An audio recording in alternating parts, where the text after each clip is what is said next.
একজন মানুষ, তারপর ৩১৩, তারপরে ৩,০০০, তারপরে ১০,০০০, তারপর ৩০,০০০, তারপর তিনি ওফাত, তারপর তার সন্তানরা, তার বাহিনীর, এমনও আছে ৩ লাখ, ১০ লাখ, ২০ লাখ, ৩০ লাখও হয়তো বা থাকতে পারে। কোন চরিত্রটা না হইলে আপনি উইনিং শুরুই করতে পারবেন না। কি রেজাল্ট চাই এটা নিয়ে অনেক কথা হবে, কেমনে কেমনে চাই এটা নিয়ে সারাদিন কথা বললে সবাই বিরক্ত হবে। আমি কিন্তু একটু ডিফারেন্ট মডেলে আজকে বলছি।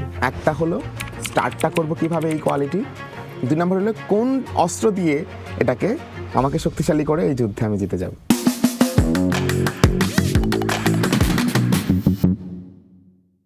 আসসালামু আলাইকুম। আমরা এর আগে এই বইটি নিয়ে আলাপ করেছি। 7 habits of highly effective people বইটা স্টিফেন কোবে বইটি লিখেছেন। তিনি আসলে খুবই ইন্সপায়ার্ড ছিলেন বাইবেল থেকে। তো বাইবেলের যে মূল থটস সেটা কোরআন হাদিসের সাথে যে জায়গাগুলো মৌলিক মিলে যায় সেগুলো নিয়েই বেশিরভাগ আলাপ হয়েছে এখানে। এবং এটার মজার ব্যাপার হচ্ছে এই বইটা একটা গ্রামার্টিক্যাল এক্সপ্লেইন। খুব ইম্পর্টেন্ট লাইনটা দেখেন, গ্রামার্টিক্যাল এক্সপ্লেইন। আমি বলেছি যে আমরা যখন ভাষা শিখি তখন আমরা ভাষাটা শিখে ফেলি, কিন্তু আমরা যখন গ্রামার্টিক্যালি একটু জানি তখন আমরা ভাষার ভুল শুদ্ধ অনেক সময় বের করতে পারি এবং ওই ভাষাটাকে আরও শুদ্ধভাবে আরেকজনকে শেখাতে পারি। তো এই বইটা অনেকটা এরকম যে রিসার্চ অ্যান্ড গ্রামার এগুলো। যাই হোক, এই বইয়ের ভূমিকায় আমি অনেক কথা বলে ফেলেছি প্রথম ভিডিওতে, তাই এই আজকের ভিডিওতে পুরোপুরি একেবারে ভেতরের আলাপে চলে যাব। খুব সহজ কথা, বইটা 2টা মডেলকে নিয়ে চিন্তা করে। একটা হচ্ছে ব্যক্তিগত মডেল, ব্যক্তিগত উন্নয়ন, আত্ম উন্নয়ন, এবং একটা হচ্ছে পরস্পর নির্ভরশীল মডেল। এবং এটা হচ্ছে আমি যখন নিজেকে নিজের উন্নয়নের জায়গাটাকে ছাড়িয়ে সমন্বিত উন্নয়ন, সমন্বিত এফেক্টের দিকে যাব, সেই জায়গাটাকে বলে। সো এই জায়গাটায় মানসিক ম্যাচুরিটির একটা পূর্ণতা আসবে প্রথম 3টা হ্যাবিটস যখন পূর্ণতা আসবে। তারপরে তিনি বলছেন যে মানসিক ম্যাচুরিটির মতো শারীরিক ম্যাচুরিটির মতো এটা একটা মিলিয়ে উনি বলেছেন যে এটা পারস্পরিক হবে। অন্যকে নিয়ে, অন্য সবাইকে সাথে নিয়ে এগিয়ে যাওয়া। শারীরিকভাবেও যেমন একটা মানুষ যখন সক্ষম হয় তারপর অন্যকে নিতে পারে, উদ্ধার করতে পারে, বিপদ থেকে সাহায্য করতে পারে, শক্তি প্রয়োগ করতে পারে, তেমন মানসিকভাবেও একটা মানুষ স্বয়ংসম্পূর্ণ হওয়ার পরেই অন্যকে নিতে পারে, অন্যকে সাথে নিয়ে একটা বিশাল লক্ষ্যে এগিয়ে যেতে পারে। যাই হোক, তো প্রথম কোয়ালিটিটা কি যেটা মানসিকভাবে আমাকে উন্নয়ন করবে? আমি এটাকে মনে রাখার জন্য সারা জীবন যাতে কাজে লাগে আমাদের, এটাকে আমি যদি বলি যে শত্রু এবং মিত্রের ব্যাখ্যা দিলে মানুষ হচ্ছে সবচেয়ে বেশি মনে রাখে। তো সেরকমভাবে যদি আমরা গল্পটাকে শুরু করি, আমাদের জীবনে আমরা 7টা শত্রুর আক্রমণের শিকার হচ্ছি এবং তাদের আয়োজন এত নিগুড়, এত নিপুণ যে এখান থেকে বেরিয়ে আসা অনেক কঠিন। 7টা শত্রু কি? প্রথম শত্রু হচ্ছে রিয়েক্টিভনেস, আর সেটার যুদ্ধের ফ্রন্ট হচ্ছে পুরো সমাজ, সব কিছু। এখান থেকে লেখক বলেছেন আমার প্রথম যুদ্ধে জেতার প্রস্তুতি হচ্ছে প্রোয়েক্টিভনেস। কিভাবে? সেটা হচ্ছে পজ, থামা। প্রথম আপনাকে পজটা ধরতে হবে। পজ ধরার সাথে সাথে আপনি বুঝে যাবেন প্রোয়েক্টিভিটির শুরু। আমরা এখানে একটা স্টেপ বলতে পারি যে আমাকে আত্মসচেতনভাবে জাগ্রত বিবেকে আমার যে ইন্ডিপেন্ডেন্ট উইশ, এইটাকে আমার রিমাইন্ডার দিতে হবে যে আমার একটা নিজের ইচ্ছা আছে, আমার একটা সচেতনতা আছে, আমার একটা আমি একজন জাগ্রত মানুষ, আমার একটা বিবেক আছে। আমি আজকে এখন যে রিয়াকশনটা দিব এর একটা রেজাল্ট আছে। এই যে 4টা জিনিস আমি পজ দিলাম, 4টা জিনিস ভাবার জন্য আমাকে পজ দিতে হবে, 4টা পয়েন্ট ভাবার জন্য। আমি আত্মসচেতন মানুষ, আমার একটা বিবেক আছে, আমি এখন যাই করি সেটার একটা রেজাল্ট আছে, এবং আমার একটা ইচ্ছা আছে। আমি চাইলেই এই আচরণটাকে কন্ট্রোল করতে পারি, আমি পরাধীন না, আমি একজন স্বাধীন মানুষ।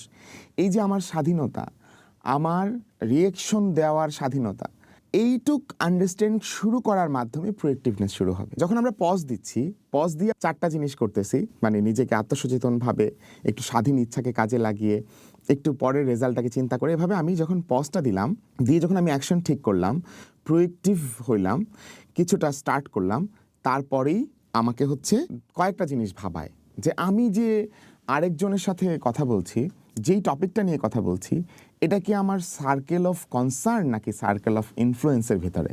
সার্কেল অফ কনসার্নকে আমি আস্তে আস্তে ঠেলে সরাই দিব, সার্কেল অফ ইনফ্লুয়েন্সকে আমার চারপাশে বড় করব। বিশাল একটা বৃত্তের মধ্যে আমি পুরোটাই সার্কেল অফ ইনফ্লুয়েন্স এনশিওর করার চেষ্টা করব, যাতে করে আমার সমস্ত কাজের কোনো না কোনো রেজাল্ট আমার জীবনে আসে।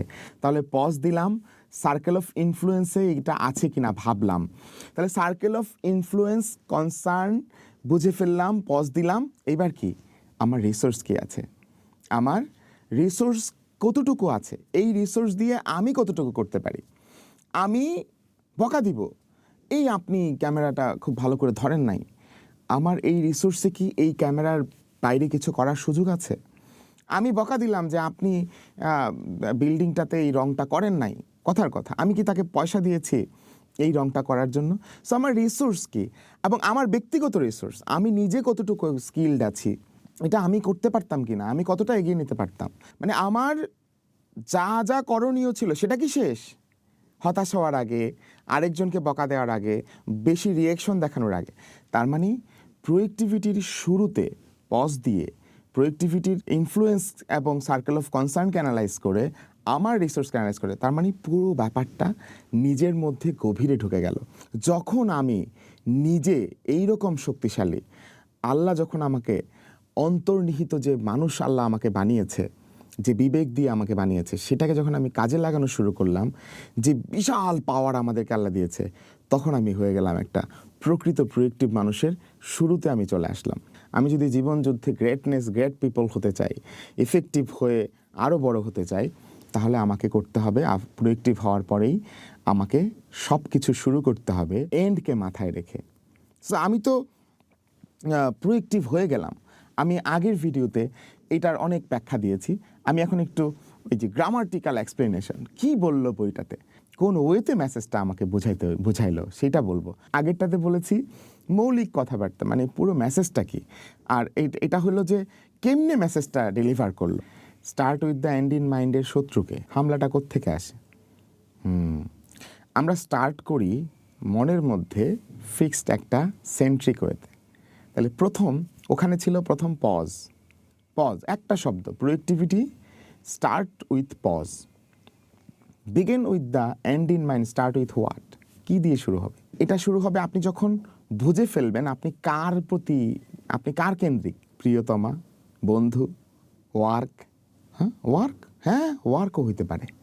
আপনি ওয়ার্কহোলিক বলেন, আমি খুব ওয়ার্কহোলিক, খুব গর্ব করে অনেকে বলে, নো, ইটস রং, এটাও একটা ভুল। আপনি যত ডিসিশন নেন, যত কিছু করেন, ওইটা কেন্দ্রিক।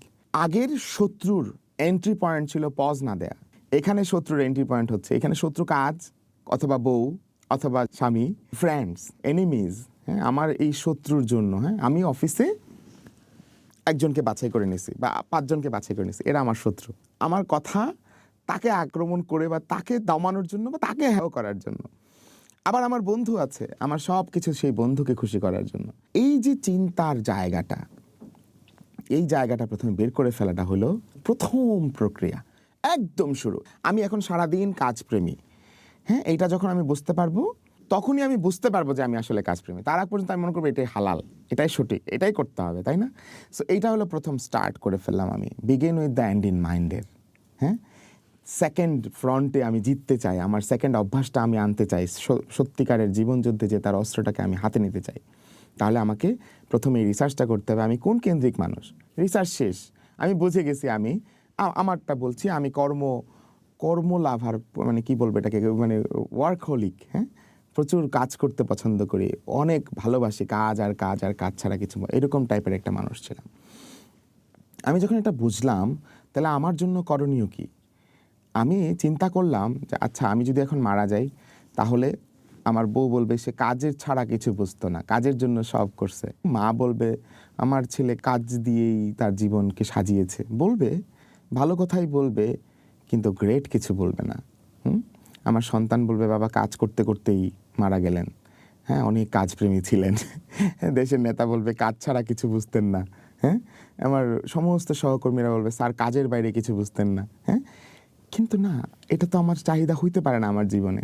আমার ধর্মগুরু, আমার ইমাম, যিনি আমার শিক্ষক ধর্মীয়, তিনি বলবেন যে ছেলেটা জান্নাতি ছিল।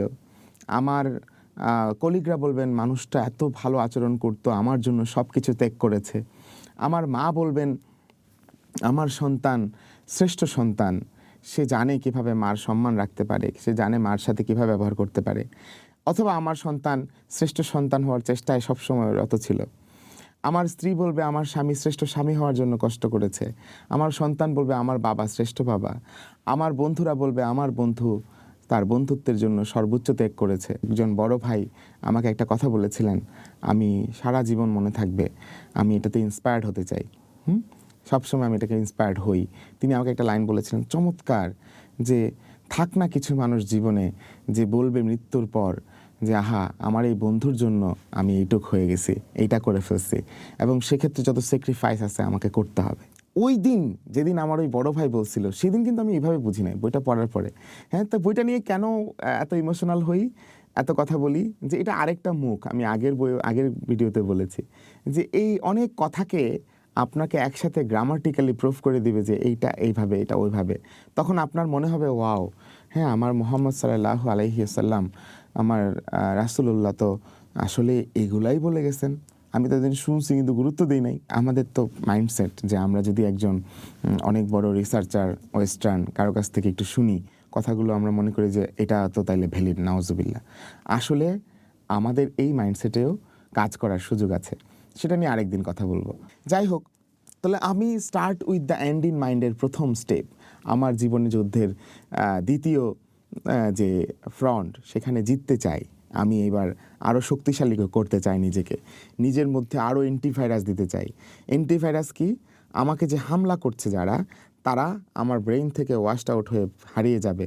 আমি আমার লক্ষ্যে অটুট থাকবো, আমি আমার যুদ্ধে জিতে যাব। কিভাবে? আমি যখন ওই যে 5টা এন্ড ইন মাইন্ড লিখবো, তখন আমি প্রতিদিন সেটা নিয়ে কাজ করবো। আচ্ছা, আমি তো বলেছি ভালো বাবা হব, আজকে আমি ভালো বাবা হওয়ার জন্য কি একটু সময় দিয়েছি বাচ্চাকে? আজকে কি আমি ভালো স্বামী হওয়ার জন্য একটু সময় দিয়েছি বউকে? আজকে কি আমি ভালো বাবা সন্তান হওয়ার জন্য মাকে সময় দিলাম? আজকে কি আমি ভালো বন্ধু হওয়ার জন্য আমার বন্ধুকে একটু ছাড় দিলাম? আজকে কি আমি ভালো কলিগ হওয়ার জন্য আমার কলিগকে একটু এগিয়ে নিলাম?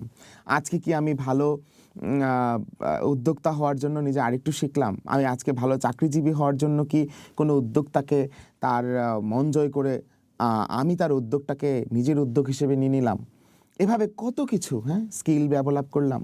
আজকের স্ক্রিপ্টে আমি কি লিখলাম, আমার কি সেটা এন্ডের সাথে যায়? তাহলে আমি যখন বের করে ফেলবো আমার মনের অবস্থা, হ্যাঁ, সেন্ট্রিক, আমি কোন সেন্ট্রিক মানুষ, সেটা বের করে আমি পজের মতো বুঝে ফেলবো। তারপর আমি আমার স্ক্রিপ্টটা রিরাইট করব। এইটা অনেকটা মজা আছে। নিজে পর্যন্ত যখন আমরা থাকবো, আমরা কি আছি প্রথম 3টা গুণ শুধু নিজের জন্য, তখন কিন্তু নিজে পর্যন্ত স্টেজে আমি নিজেকে নেতৃত্ব দিচ্ছি, নিজের শ্রেষ্ঠত্ব, নিজের ইফেক্টিভনেস, হ্যাঁ, ইফেক্টিভ পিপল হওয়ার জন্য। বইটা তো পিপল বানাচ্ছে, তাই না? এখন লিডারের জন্য কি? হ্যাঁ, begin with the end in mind ছাড়া কোনো লিডারই নাই। ভালো এমপ্লয়ি হতে পারবে না। লিডার তো এটা begin with the end in mind, যার যত স্ট্রং, যে যত বেশি এন পিকচারটা বোঝে, সে তত বড় লিডার। তার মানে লিডার এন্ডটাকে মাইন্ডে রেখে মইটা সেট করে, গোলটা সেট করে, আর বাকি সবাই লিডারের ধরে দেওয়া এন্ড ইন মাইন্ডকে নিজের সাথে মিলে কিনা টেস্ট করে। যদি মিলে যায় তাহলে সেই মইটা সবাই মিলে বেয়ে ওঠে। এই যে লিডারশিপ তো কল্পনাই করা যায় না, উদ্যোক্তা হওয়া তো কল্পনাই করা যায় না, জীবনে একটা ভালো সাংসারিক হওয়া তো কল্পনাই করা যায় না, একজন ভালো মানুষ হওয়াই কল্পনা করা যায় না। তাহলে আমাদের এন্ড ইন মাইন্ড বেহেশত, আমাদের এন্ড ইন মাইন্ড জান্নাত, আমাদের এন্ড ইন মাইন্ড ইহকাল পরকাল। তাহলে আমার ভালো ব্যবসায়ী হইতে হবে, আবার আরশের ছায়া স্থানও পাইতে হবে সৎ ব্যবসায়ী হিসেবে, তাই না? আমাকে ভালো সন্তান হইতে হবে, কারণ আমার জান্নাতে যেতে হলে বাবা মাকে সেবা করা, বাবা মাই হচ্ছে জান্নাত, তাই না? আমার সন্তানের সৎকায় জারিয়া ঠিক না করে যদি উল্টা, হ্যাঁ, কি বলবো এটাকে, মানে সন্তান যদি উল্টা খারাপ হয়ে যায় আমার অবহেলায়, তাহলে তো আরও বড় ক্ষতি। তো এই যে begin with the end in মাইন্ডটা আমরা একটু অন্যভাবে বুঝলাম। আমার জীবন যুদ্ধের এই ফ্রন্ট আমি যখন জিতে গেলাম, আমি যখন শুরু করলাম, তখন আমি ফার্স্ট থিং ফার্স্ট, আমাকে কিন্তু আগাইতে হবে। এখানেও আমরা আগের ভিডিওতে অনেক কথাই বলেছি, তাহলে এটাতে আমরা একটু আবার গ্রামাটিক্যাল অ্যাপ্রোচে যাব। ফার্স্ট থিং ফার্স্ট, আমি আমার জীবন যুদ্ধে আমার 2টা শত্রু। একটা শত্রু হইল যে আমাকে রিয়েকশন দিতে বাধ্য করে, 2 নম্বর শত্রু হইল যে আমার এন্ড মাথায় রাখতে, আমার এন্ডগুলো ভুলিয়ে দেয়। ডেইলি আমার কোনো না কোনো সেন্ট্রিক ডিসিশন নিতে থাকি। আমার কোনো ডিসিশন, কোনো স্ক্রিপ্ট, আমার ডেইলি জীবন যেভাবে চলার কথা সেইটা ঠিক করতে সাহায্য করে না। যে শত্রুটা আমাকে নষ্ট করছে, সেই দুইটা শত্রু থেকে আমি কি করলাম, begin with the end in mind দিয়ে আমি রক্ষা করলাম নিজেকে, এবং আমি প্রোয়েক্টিভ হয়ে রক্ষা করলাম। এখন আমার ফার্স্ট থিং ফার্স্টের প্রথম জায়গাটা কোনটা, ডিফেন্স কোনটা? ফার্স্ট থিং ফার্স্টের ডিফেন্স হচ্ছে আমি আমার গুরুত্বপূর্ণ একটা কাজের লিস্ট করব, শুধু গুরুত্বপূর্ণ, হারিনেস ছাড়া, তাড়াহুড়া ছাড়া, শুধু গুরুত্বপূর্ণ। আমার শুধু গুরুত্বপূর্ণ কাজ হচ্ছে আমার বন্ধুর হারিয়ে যাওয়া যে সম্পর্ক সেটাকে পুনরুদ্ধার করা। আমার শুধু গুরুত্বপূর্ণ কাজ হচ্ছে মায়ের সাথে সম্পর্ক পুনরুদ্ধার করা। শুধু গুরুত্বপূর্ণ কাজ হচ্ছে কলিগদের সাথে সম্পর্ক পুনরুদ্ধার করা।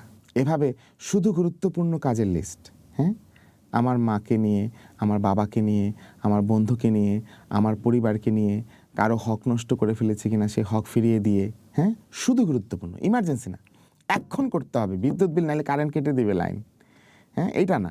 আজকে যদি আমি ইনক্রিমেন্ট না দেই এমপ্লয়ীদের, সব এমপ্লয়িরা বিদ্রোহ করবে, হ্যাঁ। কালকে যদি আমি অন টাইমে স্যালারি না দেই তাহলে সবাই নেগেটিভ হয়ে যাবে। এটা ইমার্জেন্সি গুরুত্বপূর্ণ না, ওইটা না।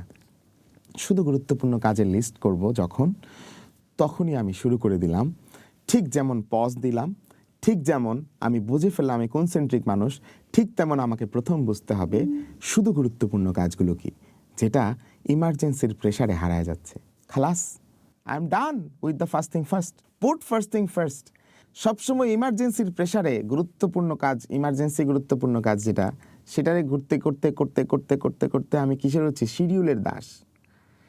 পুরো শিডিউলটা কিসের, ইমার্জেন্সি গুরুত্বপূর্ণ। আজকে শিডিউল লিখছি, আজকে কি কাজ, খুব ইমার্জেন্সি, খুব গুরুত্বপূর্ণ, খুব ইমার্জেন্সি, খুব গুরুত্বপূর্ণ, লিখতে আচ্ছা আম্মুর সাথে কালকে কথা বলবো, বন্ধুর সাথে কালকে কথা বলবো, খেলাধুলা কালকে হবে, এইটা সেটা কালকে হবে। অর্থাৎ সব মেইন যেই কাজগুলো সেগুলো সব নাই, আজকে, কালকে নাই, পরশু নাই, তারপরের দিন নাই। কেন? হ্যাঁ, আমি সত্যিকার অর্থে এটাই। তাহলে এইটা থেকে বাঁচার উপায় কি? আমি কিন্তু একটু ডিফারেন্ট মডেলে আজকে বলছি। একটা হলো স্টার্টটা করব কিভাবে এই কোয়ালিটি, 2 নম্বর হলো কোন অস্ত্র দিয়ে এটাকে আমাকে শক্তিশালী করে এই যুদ্ধে আমি জিতে যাব। তাহলে এখানে আমি স্টার্ট করলাম, বুঝলাম যে আমার প্রবলেমটা হচ্ছে আমি ফার্স্ট থিং ফার্স্ট করার ক্ষেত্রে ইমার্জেন্সি গুরুত্বপূর্ণ জিনিসগুলোকে আগে নিয়ে আসতেছি, শুধু গুরুত্বপূর্ণগুলোকে পেছনে ঠেলে দিচ্ছি। আমাদের জীবনের কাজগুলো কি, হয় গুরুত্বপূর্ণ, না হয় গুরুত্বপূর্ণ ইমার্জেন্সি, না হয় ইমার্জেন্সিও না গুরুত্বপূর্ণও না, হয় অথবা শুধু ইমার্জেন্সি গুরুত্বপূর্ণ। শুধু ইমার্জেন্সি মানে কি, একদম এই মুহূর্তে যেটা করতে হবে, যে বললাম বিদ্যুৎ বিল। ইমার্জেন্সি গুরুত্বপূর্ণ, স্যালারি ইনক্রিমেন্ট, এটার গুরুত্বও আছে, ইমার্জেন্সিও আছে। কিন্তু ইমার্জেন্সিও না, গুরুত্বও না, ওই যে কনসার্নের কাজ যত আছে, সারাদিন বসে বসে নিউজ দেখা। ইলেকশন হবে 12 তারিখ, রেজাল্ট হবে 13 তারিখ বা 12 তারিখ রাতে বা 13 তারিখ ঘোষণা হবে, কথার কথা। তাহলে আমি কি করলাম, আজকে থেকে 12 তারিখ পর্যন্ত সারাদিন বসে বসে, আরে ভাই আপনি তো খালি ভোট দেওয়া ছাড়া আপনার আর কোনো কনসার্ন নাই। ইনফ্লুয়েন্স যদি, হ্যাঁ, আপনার যদি 10 জন মানুষ আপনার কথায় ভোট চেঞ্জ করে, তাহলে 10 জনের সাথে কথা বলেন। সারাদিন বসে পুরো বাংলাদেশের মানুষের কনসার্নের মধ্যে থেকে আপনার কোনো লাভ নাই। সো এইভাবে ইমার্জেন্সিও না, গুরুত্বপূর্ণও না, সেটা বাদ দিয়ে দিব। যেটা শুধু ইমার্জেন্সি সেটা আমরা করব কিভাবে, এটা নিয়ে আমি কথা বলবো নেক্সট। এই জাস্ট, কিন্তু শুধু গুরুত্বপূর্ণ কাজে আমরা বেশি ফোকাস থাকবো, এটা সবচেয়ে বেশি করতে হবে। আর শুধু ইমার্জেন্সি কাজকে, আর ইমার্জেন্সি এবং গুরুত্বপূর্ণ কাজকে আমরা শিফট করব কিভাবে। গুরুত্বপূর্ণ জিনিস যখন আমরা বুঝে ফেললাম, ফার্স্ট থিং ফার্স্টের প্রথম ডিফেন্স পয়েন্ট আমরা বুঝে ফেললাম যে এইটা হচ্ছে আমার লিস্ট। এখন আমাকে কি করতে হবে, এখন আমাকে ইমোশনাল অ্যাকাউন্ট খুলতে হবে। এই যে সামনে ক্যামেরার পেছনে পলাশ ভাই, আমার এই যে পাশে রাকিব ভাই, আমার জীবনের এই 2 জন মানুষের সাথে কোনো অ্যাকাউন্ট আছে, ব্যাংক অ্যাকাউন্ট না, ইমোশনের অ্যাকাউন্ট, একদম সিম্পল ব্যাংক অ্যাকাউন্টের মতো। আমি পলাশ ভাইয়ের কাছ থেকে একবার বকা দিয়ে ফেলেছি, তাহলে আমি ইমোশনাল অ্যাকাউন্ট থেকে উইথড্র করলাম, হ্যাঁ, ফেরত নিলাম। বকা দেওয়ার আগে কিছু জমা রেখেছি নাই, তাহলে কেমনে বকা দিলাম? মাই গড। আমি সেলস করি, আমি একজন ব্যক্তি, আমি সেল করি, আমি বলছি আপনি আমার থেকে কিনে ফেলেন, হ্যাঁ, তার আগে তার মানে আমি উইথড্র করতে চাচ্ছি, তার আগে তার কাছে আমি কোনো ট্রাস্ট, কোনো রেপোর্ট বিল্ডিং কিচ্ছু জমা করি নাই। হবে সেলস? হবে না। আমি আমার কিভাবে মা বাবা পর্যন্ত, কিভাবে সন্তান বাবাকে মেরে ফেলে, বাবা সন্তানকে নাউজুবিল্লাহ, হয়তো কিছু কিভাবে হয়, ইমোশনাল অ্যাকাউন্টে উইথড্র হতে হতে হতে হতে ওই রিলেশনশিপটা ব্যাংক্রাফটসে হয়ে যায়, দেউলিয়াত্বে পড়ে যায়। এমন লেভেলের দেউলিয়াত্ব হয় যেটার আর কোনো রকম ফেরত আসে না। তাহলে জীবন যুদ্ধে জেতার 3 নাম্বার যে পয়েন্টটা, পুট ফার্স্ট থিং ফার্স্ট, যে হ্যাবিটটা আপনার লাগবেই, সেটা হচ্ছে গুরুত্বপূর্ণ জিনিস প্রথম আপনি যখন বুঝে ফেললেন আগে করতে হবে। সেকেন্ড স্টেপ, এটা কেমনে করবেন আগে? আগে তো আপনার রিলেশনশিপই ফেরত আনতে হবে সবগুলার। যেই পরিমাণ গুরুত্বপূর্ণ জিনিস আপনি অবহেলা করছেন, সবই কাছের মানুষদের সাথে, সবই কাছের স্বপ্নের সাথে, সবই নিজের দেহের সাথে। আপনি নিজের সাথে নিজের ইমোশনাল অ্যাকাউন্ট কি, নিজেকে নিজে এত অত্যাচার করেছেন, নিজের প্রতিশ্রুতি নিজে এত ভঙ্গ করেছেন, নিজের সত্যি নিজে এত রকম অবহেলা করেছেন, আপনি নিজের সাথে নিজে কখনো কথা বলেন নাই। একবার বলা শুরু করুন।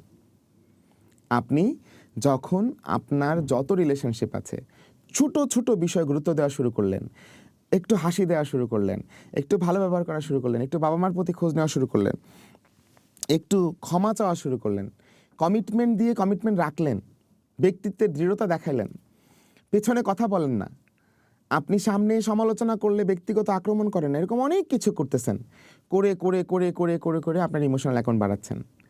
এইবার আপনি মাঝে একদিন বকা দিলেন, ধমক দিলেন, একটু একটু শাসনও করলেন, উইথড্র করলেন মেপে মেপে, তাহলে কি রিলেশনটা থাকলো। তাহলে ব্যক্তিগত লেভেলে আপনি এমন একজন ব্যক্তি হইলেন যে রিলেশনও রাখে, একটা খুব চমৎকার এনভায়রনমেন্ট মেনটেন করে এবং গুরুত্বপূর্ণ জিনিসগুলোকে গুরুত্বের সাথে আগে করে। তাহলেই কেবল আপনি পুট ফার্স্ট থিং ফার্স্টে সাকসেস হবেন। তাহলেই মানুষ আপনাকে বলবে হ্যাঁ। আপনি দেখেন, আপনি কিন্তু এখনও আত্ম লেভেল নিজেরই কাজ করতেছেন, তাই না? আত্ম উন্নয়নের চূড়ান্ত স্টেপে আছেন, যে আপনি আপনার ইমোশনাল অ্যাকাউন্ট মেনটেন করেন আরেকজনের সাথে। আপনি কখনো ব্যাংক্রাফট না, ব্যক্তি ইমোশনে, ব্যক্তির মনে আপনি দেউলিয়া না। এইটুক যখন আপনার হয়ে যাবে, আপনি একজন চূড়ান্ত আত্ম উন্নয়ন কমপ্লিট মানুষ। আপনি প্রোয়েক্টিভ, আপনি পজ দেন এবং কনসার্নের বাইরে কাজগুলো বাদ দিয়ে, কনসার্নের মধ্যে কাজ বাদ দিয়ে ইনফ্লুয়েন্সের মধ্যে কাজে গুরুত্ব দেন। আপনি আপনার এফোর্ট, রিসোর্সকে খুব প্রাধান্য দেন। আপনি যে কোনো এন্ড ইন মাইন্ড, কোনো সেন্ট্রিক হয়ে ওয়ার্কের ডিসিশন নেন না বা প্ল্যান করেন না কাজের। আপনি একটা এন্ড পিকচারকে মাথায় রেখে প্রত্যেকটা এন্ড পিকচারকে নিয়ে আপনার জীবনের স্ক্রিপ্ট লেখেন এবং আপনার পুট ফার্স্ট থিং ফার্স্ট এমনভাবে আপনি ফেলেন নিজেকে, ফার্স্ট থিংগুলোকে, ইমার্জেন্সি বিষয়, গুরুত্বপূর্ণ বিষয়গুলোকে, ইমার্জেন্সি গুরুত্বপূর্ণের ভিড়ে, ইমার্জেন্সির ভিড়ে, অথবা অযথা ইমার্জেন্সিও না গুরুত্বও না এমন কাজের ভিড়ে আপনার গুরুত্বপূর্ণ কাজ হারিয়ে যায় না। কারণ আপনার সাথে যত লোক আছে তাদের সাথে আপনার ইমোশনাল অ্যাকাউন্ট মেনটেন করেন আপনি। সো যখন আপনি ইমোশনাল অ্যাকাউন্ট মেনটেন করছেন, তখন আপনি কিন্তু কাজ হ্যান্ডওভার করা শুরু করছেন। কাজ হ্যান্ডওভার করে আপনার push first thing first easy হয়ে গেছে। কাজ কেমনে হ্যান্ডওভার করি আমরা, এটা নিয়ে একটা চমৎকার কথা হইতে পারে, এগুলো নিয়ে আরও কথা হবে, কিন্তু আমি এখানে একটু সংক্ষেপে হিন্স দিয়ে আজকেই আত্ম উন্নয়নের প্রথম স্টেপ, প্রথম 3টা কোয়ালিটি, যেটা হইলে আমি সফল আত্ম উন্নয়ন করলাম, আমি সফলভাবে আত্ম উন্নয়ন করলাম, করে আমি পরস্পর উন্নয়নের, পরস্পর সংযুক্ত মানসিক একটা জায়গা, পরে অন্যের কে নিজের মনের সাথে মিলিয়ে সিনার্জাইজ হয়ে আমি বিশাল কিছু করার যে জায়গা, সেখানে যাব। তাহলে কি করব আমি অন্যকে রেসপন্সিবল করে কাজ দিব, কখনোই অন্যকে আমি প্রতি পদে পদে বিরক্ত করে রাস্তা বলে বলে কাজ দিব না, তাই না?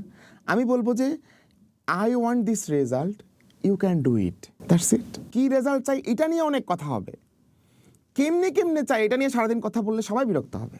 Way is not important, result is important.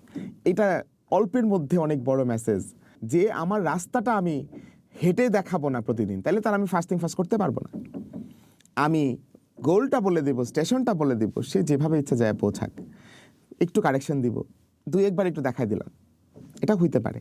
So এই হচ্ছে পুট ফার্স্ট থিং ফার্স্টের সফলতার চাবিকাঠি। প্রথমে বুঝে ফেলা যে আমি আমার জীবনে কোনটা গুরুত্বপূর্ণ, তারপর ইমোশনাল অ্যাকাউন্টগুলোকে উদ্ধার করা, নিজের দেউলিয়াত্ব থেকে নিজেকে রক্ষা করে সবার সাথে সম্পর্কটাকে ঝালাই করা, তারপর সেই সফল সম্পর্কের মানুষগুলোকে আমার গুরুত্বপূর্ণ ইমার্জেন্সি কাজগুলো ডেলিভার করা এবং আদার্স কাজগুলো ডেলিভার করা, আমার সহায়তা নেওয়া, যাতে সেও যাতে তার গুরুত্বপূর্ণ কাজগুলো বেশি করতে পারে এবং ও আদার্স কাজে আমাকে সাহায্য করতে পারে। কারণ আমি তো সব কাজই করবো একটু একটু, শুধু ইমার্জেন্সি ওরা গুরুত্বপূর্ণ না ছাড়া একটু একটু সবই করব, কিন্তু মেইন গুরুত্বপূর্ণ কাজটা বেশি করব, সেও এরকম করতে পারে যাতে।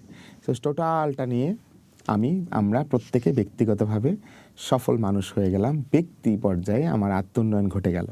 এখন আমরা যাব চূড়ান্ত যে উন্নয়ন দরকার আমরা চূড়ান্ত উন্নয়নের জন্য পরস্পর নির্ভরশীল হওয়ার জন্য, একে অন্যের সাথে কানেক্টেড হওয়ার জন্য, টিম বিল্ড আপ করার জন্য, আমাদের জীবনে এগিয়ে গিয়ে যে জীবন যুদ্ধে আমি জিততে শুরু করছি সেটাকে আমি একটা বাহিনীতে রূপান্তর করব। আমি এখন একসাথে জিতবো আমরা, তাই না?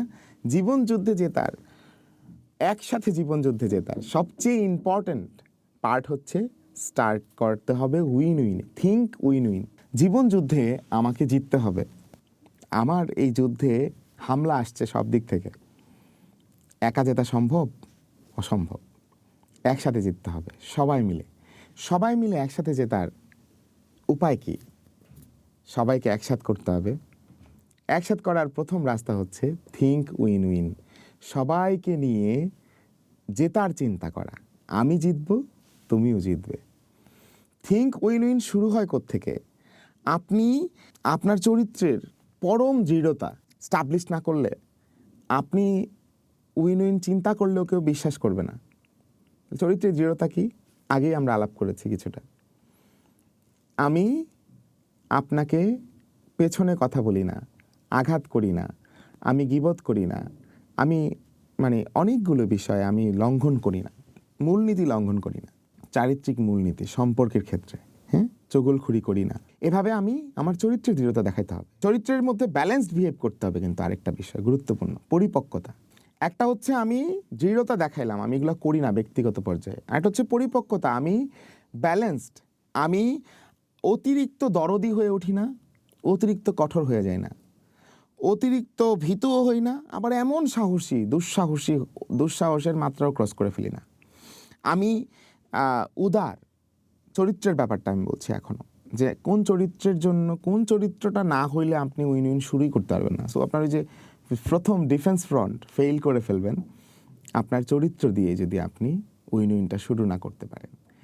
শুরুটা কি? আপনি প্রথমেই বলবেন যে আমি দৃঢ়, নিজের কাছে নিজে প্রমাণিত, মানুষের কাছে প্রমাণিত, আমি পরিপক্ক, আমি বাড়াবাড়ি করি না, ছাড়াছাড়ি করি না, আমি উদার, আমি শেয়ার করি, কেয়ার করি, ছাড় দেই, অনেক সাহসী সিদ্ধান্ত নেই, এক্সপেন্স করতে গেলে মানুষের জন্য বেশি ভাবি না, নিজের জন্য কম ভাবি, মানুষের জন্য বেশি ভাবি না। মানুষের জন্য এক্সপেন্স করতে কম ভাবতে হবে, নিজের জন্য এক্সপেন্স করতে বেশি ভাবতে হবে।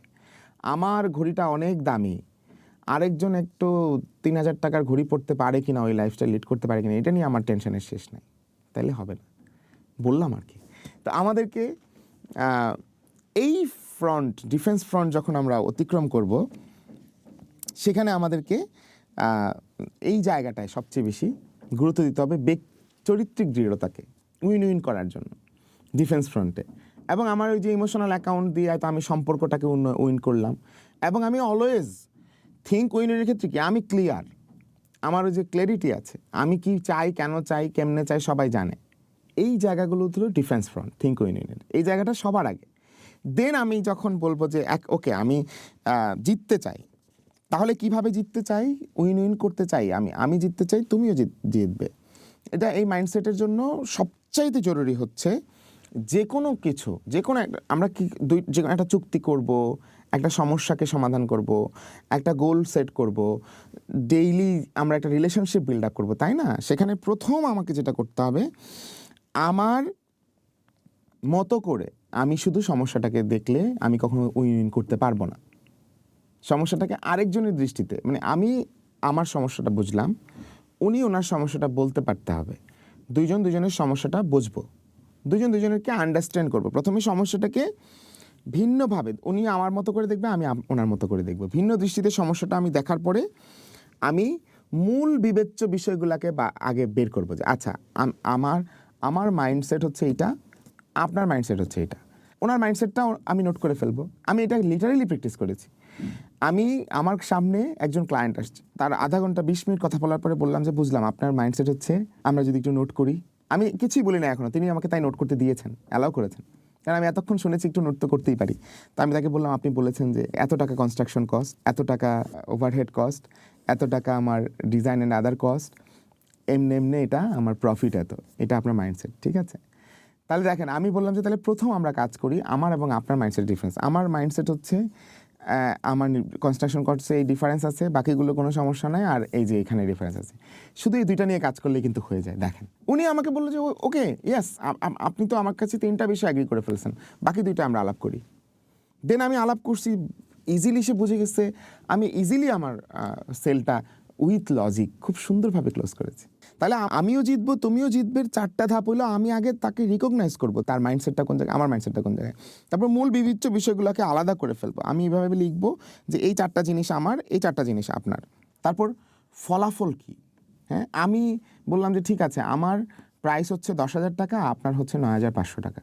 এবার উনি বললো যে না 9,750 আমাদের মাঝামাঝি রাস্তা বের করবো। খালাস, কেমনে করবো থিঙ্ক উইন উইন, তাই না? আগের ভিডিওতে আমি কিন্তু থিঙ্ক উইন উইন নিয়ে অনেক কথা বলেছি, এখানে আরেকটু ডিফারেন্ট, তাই না? 2টা ভিডিও দেখতে হবে কিন্তু একসাথে। আমার রাস্তা বের হয়ে গেল, তারপরেও কিন্তু আমি ফলাফল বের করে ফেললাম, তারপরেও কিন্তু সেটা কাছাকাছি আসছে, কিন্তু ফাইনাল আসে নাই। ফাইনালটার জন্য ভিন্ন রাস্তা বের করা। থার্ড, থটস মাথায় না থাকলে উইন উইন সম্ভব না। আমি একা জিতে যাব মাথায় থাকলেও সম্ভব না, উনি হেরে যাবে সম্ভব না। হ্যাঁ, এটা নিয়ে আমি ডিটেল বলেছি আগের ভিডিওতে। আমরা যাব পঞ্চম অভ্যাসে। আমার জীবন যুদ্ধে আমি উইন উইন করার জন্য সবাই মিলে আমি কাজ করছি। এখন একটা উইন উইন মানসিকতা সেট করে ফেলেছি। আমি অলরেডি আত্ম উন্নয়ন করে সমন্বিত উন্নয়নের জন্য আগাচ্ছি। চূড়ান্ত যে গুণটা আমার লাগবে সেটা হচ্ছে seek first to understand then to be understood. আমাকে বোঝানো শুরু করার আগে আমার শুরু করতে হবে আরেকজনকে বোঝা। এখানে খুব ভেরি ক্লিয়ার, এই ফ্রন্টে আমার প্রথম ডিফেন্স ফ্রন্ট কি? আরেকজনকে বোঝা। বোঝার উপায় কি? শোনার স্ট্র্যাটেজি কি? কমিউনিকেশনের।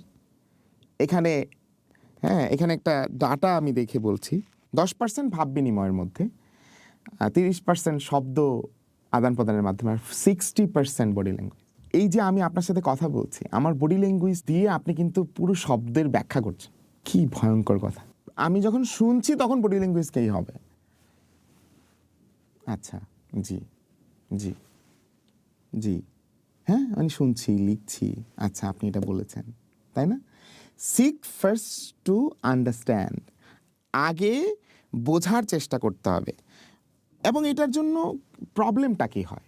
আমাদের প্রত্যেকটা মানুষের মনে একটা ব্রিদিং স্পেস আছে, যেমন আমার ফুসফুস এবং বডির একটা ব্রিদিং স্পেস আছে। মনের ব্রিদিং স্পেস হচ্ছে কথা বলা। কেউ যখন দেখে এত কমফোর্টেবলি সে বলছে, এত ওয়েল বিহেভড হয়ে আমি শুনছি, তার পুরো মনটা হালকা হয়ে যায়। তখন সে বলে যে এবার আপনাকে আমি বুঝবো। আমরা শোনার ক্ষেত্রে কি করি? আগে থেকে অনেকগুলো কাজ করি, এর মধ্যে একটা হচ্ছে আগে থেকে সিদ্ধান্ত নিয়ে শুনি, অথবা আমার জীবনে ঘটে যাওয়া অনেক ঘটনা দিয়ে শুনি। আচ্ছা ওইটা বলছে, আমার জীবনে কী হয়েছে, ওইটা হয়েছে, তাহলে এটা। অথবা আমার কাছে থাকা তথ্য, মানে আরেকজন আমাকে একটা কথা বলছে, সেই তথ্যের ভিত্তিতে মাইপা শুনি। অথবা প্রশ্ন করে আমার মতো করে জায়গাটা নিয়ে এসে তারপর শুনি, মানে এসে যাই কইতে চাক আবার আমি আমার মতো করে কওয়ামু। সরি, একটু চলিত, যেইভাবে আমরা বলি আর কি, কই আর কি, সেটাই বললাম। আমরা যখন আমাদের ইনফরমেশনটা না পাই তখন আবার ফোর্স করি, এবং লাস্ট পর্যন্ত বেচারা যতই চেষ্টা করুক, আমি শেষ পর্যন্ত আমারটাকেই বলি যে এটাই সেটা যেটা আমি বুঝছি, দেন কখনো আর তাকে বোঝা হয় না। So first front, defence front, এখানে এই যে জীবন যুদ্ধে জেতার আরেকজনকে বুঝতে হবে, দেন টু বি আন্ডারস্টুড। আমাকে এবার বুঝাবো। আমাকে বুঝাইতে হইলে এখানে চমৎকার কথা উনি বলছেন। এখানে উনি বলছেন অ্যাথোস, প্যাথোস, লোগোস। অ্যাথোস মানে হচ্ছে আমি কতটা ভাব বিনিময় করলাম, বডি ল্যাঙ্গুয়েজ কীভাবে করলাম, একটা ট্রাস্ট স্টাবলিশড করা। প্যাথোস হচ্ছে রিলেশনশিপ, সম্পর্কটাকে এনে কথা বলা। দেন লজিক, প্রথমে ইমোশনস, ট্রাস্ট বিল্ড আপ, আমার পার্সোনালিটি, আগে আদের সবগুলা বিষয় কিন্তু আগেরগুলাও আসতেছে। দেন আমি এটা যখন স্টাবলিশ করে বলা শুরু করলাম, দেন আমি কিন্তু সম্পর্কটাকে আনলাম যে আমার আপনার এটা সম্পর্ক, তারপরে লজিক। তাইলে আমার লজিক ছাড়াও জিতে যেতে পারি, বুঝাই ফেলতে পারি, দেন লজিক দিয়েও বুঝাইতে চেষ্টা করলাম লাস্ট। আগেই আমরা এখন সব সময় কী করি, লজিক দিয়ে শুরু করি, এজন্য হয় না। So seek first to be understand, then to be understood. তাহলে আমি অপর পক্ষের অসংখ্য দ্বিমত থাকা সত্ত্বেও আমি বুঝায় ফেলছি, আবার আমার অসংখ্য দ্বিমত থাকা সত্ত্বেও সে বুঝে ফেলছে।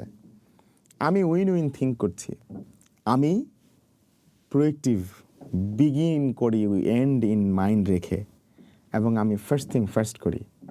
ভাবা যায় কেমন সিনার্জি হবে। সিনার্জি মানে কি, আগের ভিডিওতে বলেছি, এখানে খুব সংক্ষেপে আমার যে কোনো কিছুর মাল্টিপল রেজাল্ট। সাইবেরিয়া থেকে উড়ে আসছে পাখি, এইভাবে উড়ে আসছে, তাই না? একজন লিডার, দেন আস্তে আস্তে আস্তে আস্তে 5,000 পাখি, 500 পাখি, 1,000 পাখি, 10,000 পাখি আসছে তো আসছে, একটা প্লেন বানিয়ে ফেলেছে। পাখির বানানো প্লেন উড়তে উড়তে উড়তে সাইবেরিয়া থেকে জাহাঙ্গীরনগর অথবা আমাদের কোনো হাওড়ে চলে আসলো। এই যে একসাথে আসা, বিমান সেজে যাওয়া, একটা পাখি কখনো বিমান হয় না, সবটা মিলে একটা বিমান হয়ে যাওয়ার মতো করে যখন সে একটা বডি করে সে একসাথে উড়ে আসলো, সে দেখলো যে 75% পাওয়ার কম খরচ করলো সে। এই যে আমার যত এনার্জি আছে, আমি এইটাকে সিনার্জাইজ করে 75% সেভ করলাম। মানে কি, আজকে আমার 75% সেভ হয়েছে, মানে সবার 75% সেভ হয়েছে। এভরিডে আমার দিনকে আমি 25%-এর এফোর্ট দিয়ে 100% কাজে লাগাচ্ছি। এভরি মিনিট আমি 25% এফোর্ট দিয়ে 100% কাজে লাগাচ্ছি। Can you imagine? Every seconds আমাকে মাত্র 25% অফ এ সেকেন্ডস আমাকে খরচ করা লাগছে, বাকি সেকেন্ডটা আমার জন্য জমা থাকছে পরের সেকেন্ডের এফোর্টের জন্য। এই ক্যালকুলেশনটা যদি একটু বুঝেন, আমার প্রতিটা মিনিট, প্রতিটা সেকেন্ড, প্রতিটা দিন বাড়িয়ে দিচ্ছে এই সিনার্জি। এই যে সমন্বিত টিম এফোর্ট, এই তো সিনার্জি। আমি কতটা বাড়াচ্ছি, ওই যে আগের ভিডিওতে বলেছি, একটা কাঠ 20 কেজি 50 কেজি এর বেশি নিতে পারে না একটা তক্তার উপরে। এই টেবিলের উপরে আমি অনেক রাখতে পারবো, কেন জানেন? এইটা কাঠ, তারপরে কাঠ, তারপরে স্ট্যান্ড, কাঠ, সিনার্জি আছে এখানে, একটা সিনার্জাইজ হয়েছে এখানে কাঠগুলো। এখন আমি এখানে যদি মোটামুটি দেখা গেল যে 1 টন রাখি, 1000 কেজি রাখি, কিছু যায় আসে না হয়তো, কিন্তু এই শুধু একটা কাঠের উপরে 100 কেজি রাখলেই ভেঙে যেত। এখানে একটা স্ট্যান্ড, এখানে একটা স্ট্যান্ড, 100 কেজি ফেটে যেত, 200 কেজি ফেটে যেত একটা সিম্পল কাঠ ঠেলে। সো এইটাই হচ্ছে সিনার্জাইজ করা। এবং এক্ষেত্রে সবাইকে কনভিন্স করতে হবে। সহজ হিসাব, প্রথম ফ্রন্ট হচ্ছে বুঝতে হবে আমি যুদ্ধে জিততে চাই, আমাকে উইন উইন করেছি, কিন্তু উইন উইন করে আমি তাকে আন্ডারস্ট্যান্ড করেছি, আন্ডারস্ট্যান্ড করে আমাকে বুঝিয়েছি। এখন একটা লক্ষ্যে কনভিন্স করতে হবে, যত বেশি মানুষ একটা লক্ষ্যে, সাইবেরিয়া টু বাংলার কোনো একটা বিল, লক্ষ্য একটা, সবাই একসাথে। আগে সুন্দরবনের এক্সাম্পল দিয়েছি, তার আগে মামলুক সুলতানের এক্সাম্পল দিয়েছি আগের ভিডিওতে। এভাবে আমরা লক্ষ্য একটা, সবাই একসাথে, সবাই কনভিন্সড, তাই না? ওই যে মরুভূমি, ওই যে একজন মানুষ, তারপর 313, তারপরে 3000, তারপরে 10,000, তাই না? তারপর 30,000, তারপর তিনি ওফাত, তারপর তার সন্তানরা, তার বাহিনীর এমনও আছে 3 লাখ, আমি জানি না 10 লাখ, 20 লাখ, 30 লাখও হয়তো বা থাকতে পারে। মুহাম্মদ রাসূলুল্লাহ সাল্লাল্লাহু আলাইহি ওয়াসাল্লাম প্রোয়েক্টিভ ছিলেন, এন্ড ইন মাইন্ড রেখে শুরু করেছেন, এবং ফার্স্ট থিং ফার্স্ট করছেন, এবং উইন উইন করছেন, এবং উইন উইন করে কি করছেন, আরেকজনকে বুঝছেন, নিজেকে বোঝাইছেন, দেন সিনার্জাইজ হয়েছে। দেন 313 জনের প্রথম সিনার্জাইজ ডিফেন্স ছিল, বাট উইন করেছেন বদর, তাই না? এভাবেই প্রত্যেকটা গল্প, মহামানবের গল্পগুলো সেম। এবং চূড়ান্ত, শার্পেন দ্য স। আশা করি আজকের ভিডিওতে 7 habits of highly effective people অনেক ভালোভাবে আপনাদের বোঝা হয়ে যাবে, এবং আগের ভিডিও এবং এই ভিডিও মিলে বইটা ইনশাল্লাহ অনেকটা আপনার মাথায় ঢুকে যাবে, কিন্তু বইটা পড়তে হবে। শার্পেন দ্য স হইল, আমি করাত দিয়ে গাছ কাটতে বসছি, আমি কাটছি কাটছি কাটছি কাটছি, করাতে যদি ধার না দেই তাহলে আমি সকাল থেকে সন্ধ্যাও কাটছি, কাটতেছে না। একজন প্রতিবেশী আরেকজনকে দেখলেন যে গাছ কাটতেছে, সকালে দেখলেন কাটতেছে, সন্ধ্যায় সে কাটতেছে। ভাই কি কাটতেছেন? ওগুলো গাছ কাটতেছি দেখেন না? বলে যে কাটতেছে না তো, আপনার তো ধার নাই। বলে যে ধারানোর সময় কোথায়, আমি তো গাছ কাটতেছি। একটা রিকোয়েস্ট শার্পেন দ্য সতে, এনাফ। এই জীবন যুদ্ধে চূড়ান্ত বিজয় আমি সিনার্জাইজ করে ফেলেছি, এখন আমি চূড়ান্ত বিজয়ে যাব। প্রতিদিন শার্পেন দ্য স ছাড়া সম্ভব না। কারণ আমি আজকে বইটা পড়ে যা বুঝেছি, আমি 10 বছর আগে পড়লে তা বুঝতাম না, 5 বছর পরে তাও বুঝবো না, এর চেয়ে বেটার বুঝবো। তার মানে আমার আন্ডারস্ট্যান্ডিং ডেইলি গ্রোথ করতে হবে। একটা রাস্তা, এটা আমি বুঝলাম, আমার ডিফেন্স বুঝলাম, কিন্তু আমার এই অস্ত্র কি? আবার প্রোয়েক্টিভনেসের অস্ত্র। পজ, একদিন ফুল রেস্ট, ছুটি 2 দিন আছে, 2 দিন কক্সবাজার, আবার এসে কাজ ধ্বংস করে দিলেন। আবার ছুটি 3 দিন আছে, নেপাল, আইসা আবার কাজ ধ্বংস করে দিলেন। আবার ছুটি 2 দিন আছে, শ্বশুর বাড়ি, এসে আবার কাজ ধ্বংস করে দিলেন। ওকে ফাইন, আপনি শ্বশুর বাড়ি যান, নেপাল যান, যেখানে যান ঘুরেন, কিন্তু যদি আপনি টানা ওই যে একটা বই পড়লেন, টানা নিজেকে সময় দিলেন 6 ঘন্টা 5 ঘন্টা 10 ঘন্টা একদিন, নিজের রিলেশনশিপগুলোর মধ্যে, নিজের মধ্যে যে আমি কি কি করছি, কি কি করা হয়নি, এই যে নিজেকে নিয়ে রিসার্চ করা, কোন রিসার্চটা করব, কোন কোয়ালিটি অ্যানালাইসিস করব, কতটুক শিখব, কোথায় নিজেকে এমফাসাইজ করব, কোন কোন জায়গায় আমার ধার দিতে হবে, কোন কোন কোর্স করতে হবে, কোন জিনিসটা আমি এখনো বুঝি নাই, কার সাথে ক্ষমা চাওয়া বাকি আছে, কার সাথে পুট ফাস্টিং ফার্স্টের স্টেজে নাই, কার সাথে উইন উইন হয় নাই, কার সাথে কারে আমি আন্ডারস্ট্যান্ড না করে খালি প্রেশার দিচ্ছি। হ্যাঁ, পুরো ব্যাপারগুলো ভাবতে হবে একটা দিন। ওই যে ধার দেওয়ার দিনটা, শার্পেন দ্য স, আমি কোথায় কি কি ইফেক্ট করছি, কিভাবে বডিকে কিভাবে আরও, প্রতিদিন আমি কিভাবে পজ দিব, সকালে আবার রিসার্চ করব, আবার রিলিজিয়াস হব। আপনি যদি একদিন সারাদিন ধর্ম নিয়ে চর্চা করেন, কি কি লাইফস আছে, কালকে থেকে আপনি ভালো ধার্মিক হতে পারবেন। সেম সোসাইটি নিয়ে চিন্তা করেন, আপনি ভালো সোশ্যাল হতে পারবেন। এই যে শার্পেন দ্য স, তাহলে আমরা সবগুলো ফ্রন্টে জিতে, আমাদের জীবন যুদ্ধে ইনশাআল্লাহ জিতে যাব।